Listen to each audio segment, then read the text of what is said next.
Kim at one time was pregnant with Biggie's baby boy, but she had a miscarriage. She also used to transport drugs on the bus system for him. In Poetic Justice, Tupac was supposed to have a sex scene with Janet Jackson, but it didn't end up happening because, well, he refused to get an HIV test.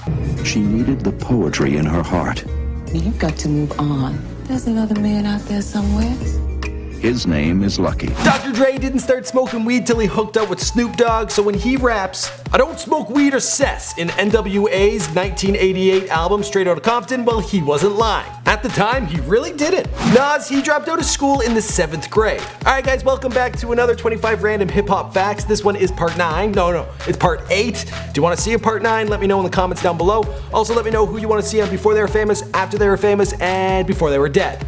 And what else I can do on this channel? I can do so much. The opportunity is endless. Alright, let's get back to this list. Oh yeah, and I've done bios on a lot of these artists, so be sure to browse. Also hit subscribe. Yeah, you know what to do. When Notorious B.I.G. was recording Notorious Thugs, well, he wanted to practice the freestyle unencumbered with no one in the room, so he asked everyone to leave. Jay-Z and Busta Rhymes, they went to high school together and once battled in their school cafeteria. DMX and Biggie also went to the same school. Now Gwen Stefani actually has the same amount of Grammys as Nas, Drake, 50 Cent, and Busta Rhymes combined at the time of this recording. The track Bitches Ain't Shit by Dr. Dre and Snoop Dogg, that's not about bitches at all. It's about Eazy-E and the former manager of NWA, Jerry Heller. In the first verse when Dre raps, "I used to know a bitch named Eric Wright," he's talking about Eazy-E, and the story of Jerry Heller, well, you know from watching the film Straight Outta Compton. They refer to them as she's throughout the entire song, which in the rap game I think is a pretty big insult. Bitches ain't shit but hoes and tricks. Not a single member of the group NWA had a criminal record. Both Jay-Z and Dame Dash, the co-founder of Rockefeller, they were both in love with Aaliyah.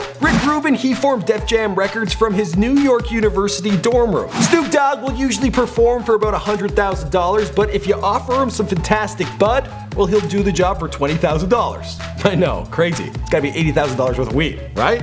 CeeLo Green sang on TLC's Waterfalls. Azealia Banks has admitted to being bisexual. James Brown's Funky Drummer, well, it's the most sampled song in hip-hop history with over 150 documented songs sampling it.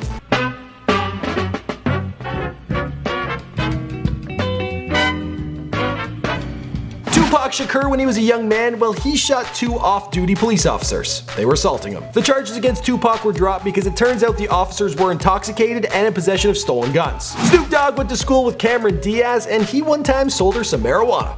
I'm not surprised. She's a party girl. Eminem recorded the Slim Shady LP while he was high on ecstasy. I never meant to give you mushrooms, girl. I never meant to bring you to my world. At 6'5", 2 Chainz attended University of Alabama State on an athletic scholarship, and he's only like 3 years shy of being 40. I actually just did a Before They Were Famous on him a few weeks back. Be sure to check it out. We'll put a link at the end. Real Housewives of Atlanta cast member Kandi Burruss wrote No Scrubs. Now Tupac Shakur, he has an aunt. Her name is Assat Shakur. She's an activist and she's escaped out of prison. Oh yeah, and she was also a member of the Black Panther Party. Between 1971 and 1973, Assat Shakur was accused of several crimes and made a subject of a multi-state manhunt. She was charged with first-degree murder in 2013, and at one point she was the most wanted female terrorist in the world. TLC recorded the song for Nickelodeon's All That.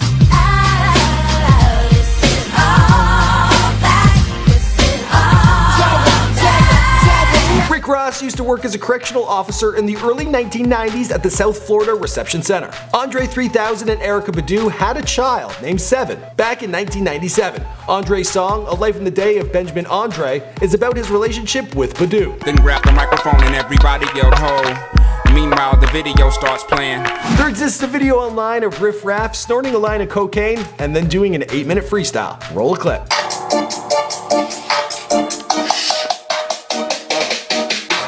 Jumping out the cable, car sipping maple. How was that gon' trip? I got some diamond crop my fucking wrist, diamond crop my necklace, rockin' Market Jacob. Haters wanna taste it, hit them with some flavor. Alright guys, that's all I got for you in this one. I've actually done it before they were famous on Riff Raff. I've done one on 2 Chainz, Lil Wayne, Snoop Dogg. I've done a lot of these videos. So be sure to browse the channel, hit subscribe, let me know if you want to see a part 9. I'll see you guys in another video.